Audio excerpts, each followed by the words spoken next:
So I scratched the whole complete first console and I came back with this. I follow Soulja Boy game.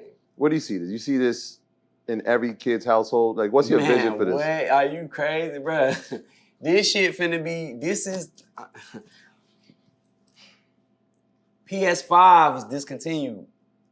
Did you know this? I did not. Xbox Series X was discontinued. Did you know this? Can you go to the store and buy a PS5 right now? No, not with the chip shortage. Can you go and get an Xbox Series X right now from the store? These are sold out. When they first came out, could you get your hands on them? Did you get one yet? You got one now, right? You got one now, right? I got one for my son, yeah. PS5. How did you get it? I know some people. Exactly. How did you get it? It wasn't just going to the store and just standing like, thank you. So it's... Couldn't get it. Shit is getting tricky with these consoles. You get what I'm saying? So, but this is available. And niggas is buying it and they fucking with it. So it's like, I just say that. I don't want to say too much. But so from a technology standpoint, because this is pretty advanced, right? It's a computer. Are you finding the experts? Are you finding the team? Or is this, so how what's that process like? Are you interviewing people to say, look, this is my vision, this is what I want, can you make it happen? It was a struggle. I feel like the pursuit of happiness, Will Smith, when he was trying to sell that fucking time machine. That's how I fucking felt, like, on this journey. It was like, fuck, I really had to sit down and really just, like, it was crazy. But no, like, you weed out the people that's bullshit. And there's a lot of people in this world, so, you know what I'm saying? You meet a lot of people, you talk ideas, and you just learn to navigate through the bullshit. And then you finally come across somebody that's serious. In simpler terms, I was on Twitter tweeting out, who gonna help me create who gonna help me create a video game console? Please help anybody, help. And nobody. Because it's new, bro. It's hard getting, who knows how to fucking create a video game console, bro? Yeah. Nobody. You know what I'm saying? There's only 3 in the last 30, 40 years, Xbox, PlayStation, and Nintendo, that were successful on a mainstream level. There are no other consoles. Have you thought about this? So when I was as a rapper, I'm like, why hasn't any other rappers came out with a console? They came out with video games, 50 Cent, Def Jam, as we spoke about. Yeah. Why didn't they come out with a console? Why didn't they do it? All these multi-millions, bro. Y'all niggas that made, I done seen the Forbes list, I done seen the stats. Y'all niggas that made enough money to make a console. This could have been did way before me. Yeah. So I was like, that's what's fucking me up. I was like, damn, so either it's hard, nobody don't give a fuck, or nobody not thought about it yet. Dr. Dre did headphones. Beats by Dre, Apple, Jimmy Iovine, that shit was dope. Yeah. Nobody did the console, so boom, I did the console. You know what I'm saying? I reached out, nobody tried to help me. I had to resource the shit myself. I went to China, you know what I'm saying? But I was doing shows. Niggas didn't even know. Like, I was multitasking. Oh, he was out there. I was getting booked for shows in China. And when I leave the concert, I'm in the fucking trying to figure out how to get this console made. I'm like, hold on, where the shit at? Where the factory? Where the machine? What's going on? You know what I'm saying? I'm asking around. Y'all translate this shit. Hey, what the fuck? You know what I'm saying? So look on the back of your iPhone. We're not going to be safe until we know the truth. And right now, I seem to be the only one who's even looking for it. I gotta finish this thing. Here we go.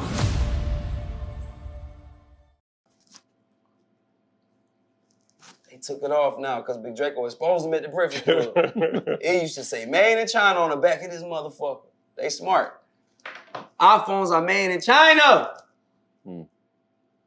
If you look on the back of most products, they say made in China. Yeah. So I'm in China trying to figure this shit out, and I figured it out. You know what I'm saying? The beginning process.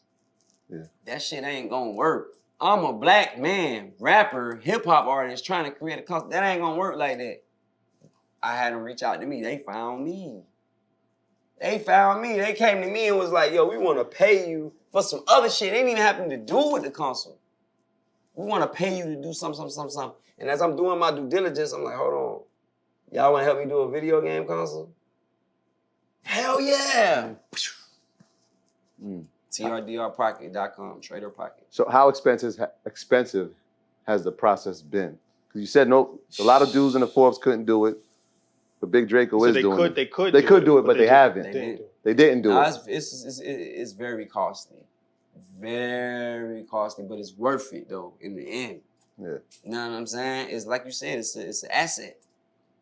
Not a lot of ability, not spending them. It could if you lose and don't sell, but I have millions of followers.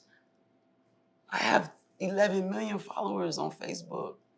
One link post, at least 100 people gonna buy it. I made my money back. At least 1,000 people gonna buy it. It's $200. Let's do the math. Let's do the math. It costs $200, right? Let's just say I got 11 million followers. Let's just say 10,000 people buy it. That's $2 million. I'm done talking. Bag drop. I want to talk about what you started with. You said, I want to ask you, when you got the money, first things you said you bought was a house with your mom. Yeah. A lot of jewelry. Yes. Few cars. Yeah. You've evolved though. Right. Right? You've come into the space now where you're investing in companies. Yes. So when did this process take place in your life?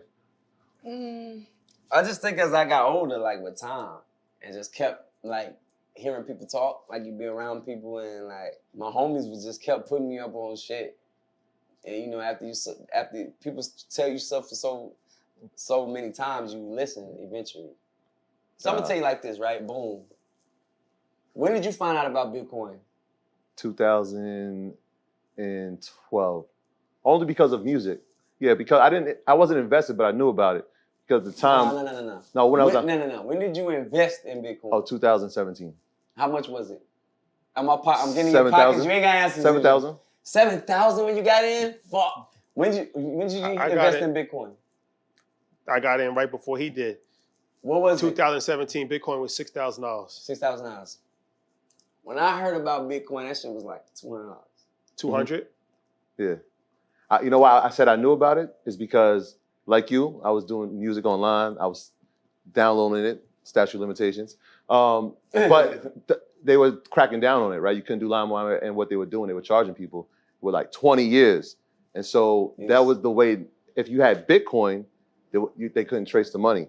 And so that's when I started hearing about it. I was using like Rapid Share. You probably know Rapid Share. Yeah. And so I was like, wait. So it started with LimeWire.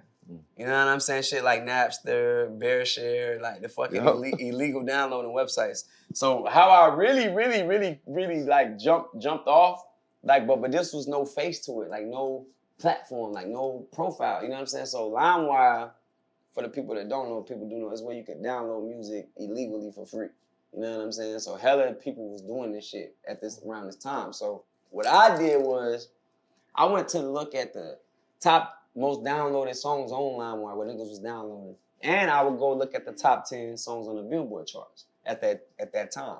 And it probably was like 50 Cent, you know what I'm saying, Michael Jackson, Britney Spears, shit like that. You know what I'm saying? So I uploaded the song Crank That, and I renamed that shit Michael Jackson, Thriller, renamed that shit 50 Cent in the Club, renamed that shit. Nigga, I woke up like a couple days later, that shit had millions of downloads.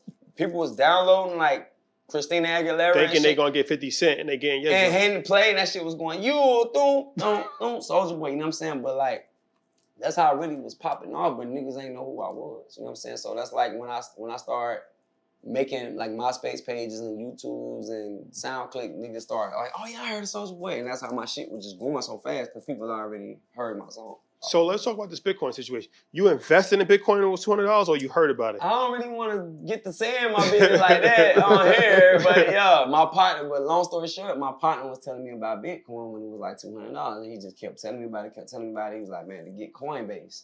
And I'm like, bro, this was a long ass time ago. And I'm like, all right, for sure. You know what I'm saying? I'm like, listen, I finally like, listen, and then like, but just the point I'm trying to prove, fuck when I got in on it, fuck when y'all got in on it, fuck, whoa. Imagine if a nigga told you, like, okay, bet, it's y'all two.